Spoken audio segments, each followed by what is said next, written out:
ஒரு ஆறுதலான செய்தி என்னன்னு கேட்டிங்கன்னா, அந்த திமுககாரன் இவ்வளவு அக்கிரமம் பண்ணிட்டு திரும்பி ஆட்சிக்கு வந்துடுவானோன்னு ஒரு பயம் இருந்தது.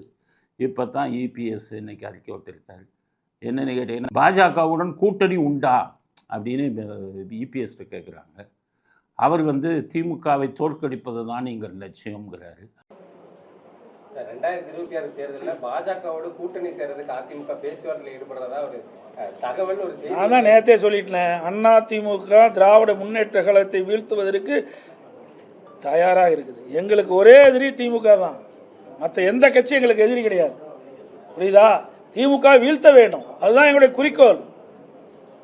ஓட்டுகள் சிதறாம அந்த சிதறுகின்ற ஓட்டுகள்லாம் ஒருங்கிணைந்து திமுக வீழ்த்துவதுதான், மக்கள் விரோத ஆட்சி வீழ்த்துவதுதான் அதிமுக தலையாய் கடமை. அப்படின்னா ஓரளவு கூட்டணி வந்துடும் அப்படிங்கிறது ஒரு ஆறுதலான செய்தி. அதுக்கடுத்தது 6 மாதத்தில் பாருங்க அப்படின்னு சொல்கிறாரு. ஸோ ஒரு சாதகமான சூழ்நிலை, பாஜகவும் திமுகவும் அதிமுகவும் கூட்டணி சேரும் ஒரு சாதகமான சூழ்நிலை வந்திருக்கு. அதை எடப்பாடியே அவர் வாயினால் சொல்லிட்டார். எடப்பாடி செஞ்ச உருப்படியான வேலை இது. ஆனால் எடப்பாடியை மட்டும் குற்றம் சொல்ல முடியாது. அண்ணாமலை வாயை திறக்கலைன்னா அது ஒழுங்காக வாயை திறக்காமல் இருந்திருந்தால் அவங்களுக்கு பாஜக அதிமுக கூட்டணி பார்லிமெண்ட்லேயே வந்திருக்கும். அண்ணாமலையால் கெட்டது, அவர் வாயை திறந்து கெடுத்தார். இப்போவும் அண்ணாமலைக்கு சொல்கிறேன், வாயை திறக்காமல் இருந்தால் போதும், பாஜக அதிமுக கூட்டணி வந்துடும். நீங்கள் பேசாதீங்க அண்ணாமலை, நீங்கள் பேசுனா அதிமுகக்காரன் ஓட்டு போட மாட்டான். அதிமுகவுக்கும் பாஜகவுக்கும் அப்படி ஒரு பகை வந்துருச்சு. அதனால் அண்ணாமலை வாயை திறக்காமல் இருந்தீங்கன்னா பாஜக அவங்களோட கூட்டணி, பாஜக அதிமுக கூட்டணி உருவாகிவிடும். இதில் இந்த இதுவுங்க இருக்காங்கள பாமக, அவங்கள மட்டும் சேர்க்குறது யோசிங்க. இதில் கூட அவங்க என்ன பண்ணுறான் பாருங்கள். என்னன்னு கேட்டால், சீட்டு கேட்கும்போது எனக்கு எம்பி சீட்டு, ராஜ்யசபா எம்பி சீட்டு கொடுன்னு கேட்குறாங்க. பிஜேபியால் கொடுக்க முடியாது. ஏன்னா இவங்க 3 சீட்டோ 4 சீட்டோ எம்எல்ஏ. இவங்களுக்கு தான் உங்களுக்கு 65 தொகுதிக்கு 65 எம்எல்ஏ சீட்டு இருக்குது. ஏடிஎம்கேட்ட தான் வாங்கணும். போன தடவை 2019 அவங்களோட கூட்டணி சேர்ந்துக்கிட்டு எனக்கு ஒரு எம்பி கொடுன்னு எம்பியை வாங்கிக்கிட்டு, அந்த 2021 சட்டசபைக்கு முன்னாடி எம்பியை வாங்கிக்கிட்டு உங்களுக்கு அன்புமணியை ராஜ்யசபா எம்பி ஆக்கிட்டு உடனே அங்கேருந்து கட்சி மாறி ஏடிஎம்கேக்கு முதுகில் குத்திட்டு வந்தாங்க. இப்போ மறுபடியும் அவர் பதவிக்காலம் முடிஞ்சிருச்சு. அதை திருப்பி வாங்கலான்னு ட்ரை பண்ணுறாங்க. இப்போ ஒரு ராஜ்யசபா சீட்டு அதிமுகவுக்கு கிடைக்கும். அதை எப்படியாச்சும் வாங்கணும்னு அதிமுககாரங்க சொல்கிறாங்க, தேமுதிகவுக்கு கொடுக்க போகிறோம், ஏற்கனவே உறுதிமொழி கொடுத்துட்டோம் அப்படின்னு சொல்கிறாங்க. கேட்க மாட்டேங்கிறான்.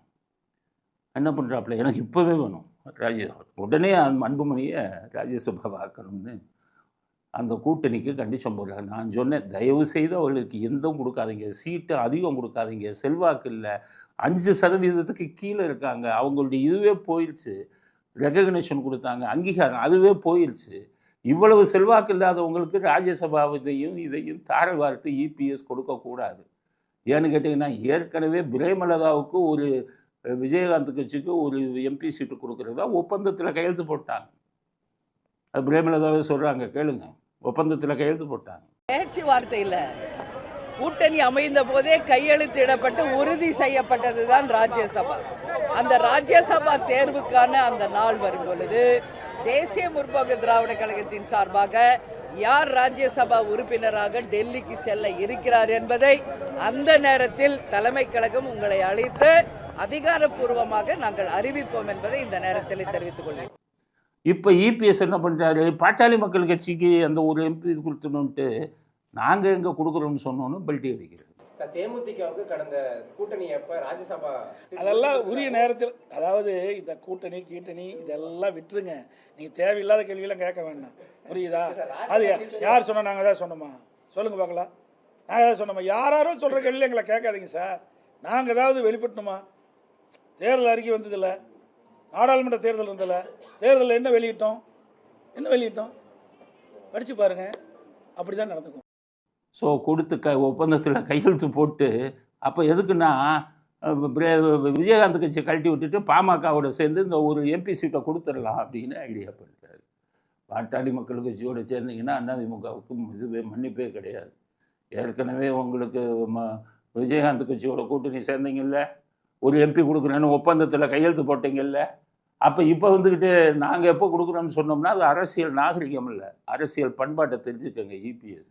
அப்படி ஒரு வேளை நீங்கள் இபிஎஸ் போடலன்னா அவங்க வழக்கு போட்டாங்கன்னா நீங்கள் மாட்டிக்குவீங்க. ஸ்பெசிஃபிக் பெர்ஃபார்மன்ஸ் ஷூட்டுன்னு இருக்குது. ஒப்பந்தத்தில் கையெழுத்து போட்டு மீறினீங்கன்னா போட்டாங்கன்னா ஹைகோர்ட்லேருந்து ஒழுங்காக ஒரு எம்பியை கொடுன்னு சொல்லுவாங்க. இப்படிப்பட்ட சூழ்நிலை தேவையா? கொடுத்த வாக்குறுதியை வந்து நீங்கள் நிறைவேற்றணும்ல. பாட்டாளி மக்கள் கட்சி நமக்கு தேவைன்னு சொல்லி இந்த மாதிரி கொடுத்த வாக்குறுதியை மீறினீங்கன்னா அரசியலில் உங்களுக்கு யாருமே வந்து நாளைக்கு நம்ப மாட்டாங்க. அதனால் இபிஎஸ்க்கு சொல்கிறேன், பிஜேபியோட சேருங்க கூட்டணி, அப்போ தான் திமுகவை தோற்கடிக்க முடியும். அண்ணாமலையை சொல்கிறேன், வாயை திறக்காதீங்க. நீங்கள் வாயை திறந்தால் அதிமுக ஓட்டு போட மாட்டான், அவ்வளோ கோபமாக இருக்கான். நீங்கள் தான் கூட்டணியை உடைச்சிங்க, நீங்கள் வாயை திறக்காதீங்க. அதனால் ஒரு நல்ல கூட்டணியாக உருவாக்குங்கள். பாட்டாளி மக்கள் கட்சி மட்டும் விளக்கிடுங்க. அவர்கள் சந்தர்ப்பவாதி, அவங்களோட சேர்ந்தாலே அந்த ஓட்டு விழுகாது. அப்படி அவங்களை சேர்க்கணும்னா இந்த ராஜ்யசபா சீட்டு கொடுக்கணுங்கிற நிபந்தனைகளுக்கு ஒத்துக்காதீங்க.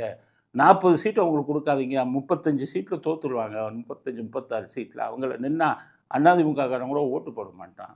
அதனால் அவங்களுக்கு ஒரு 15-20 சீட்டு வரை கொடுத்து ராஜ்யசபா சீட்டு இல்லைன்னு சொல்லி இந்த கூட்டணியை பலமாக கொண்டு சென்றால் இந்த தேர்தலில் திமுகவை தோற்கடிக்கலாம். அதனால் இப்போது சாதகமான மேகங்கள் வந்துக்கிட்டு இருக்குது. இது வந்து தொடர்ந்து இதாகி ஒரு பலமான கூட்டணியை அதிமுக பாஜக தலைமையில் உருவாக்கி திமுகவின் மக்கள் விரோத திமுக அரசை நீக்கணும் அப்படிங்கிறத அதிமுக தலைவர்களுக்கும் பாஜகவுக்கும் நான் தெரிவிச்சுக்கிறேன். இப்போ தான் மாற்றம் தெரியுது. இபிஎஸ் இதில் மாற்றம் தெரியுது. ஓபிஎஸ் வந்தால் சேர்த்துக்குவாங்கிறாரு. நான் அதை தான் சொல்கிறேன். டிடிவி தினகரன், சசிகலா இவங்களை தவிர மற்றவங்களெல்லாம் சேர்த்துக்காங்க. அதிமுகவில் சேர்த்துக்கிட்டு பலமான ஒரு கூட்டணி அமைக்க வேண்டும் அப்படிங்கிறத வந்து கருத்தை நாங்கள் பதிவு செய்ய விரும்புகிறோம்.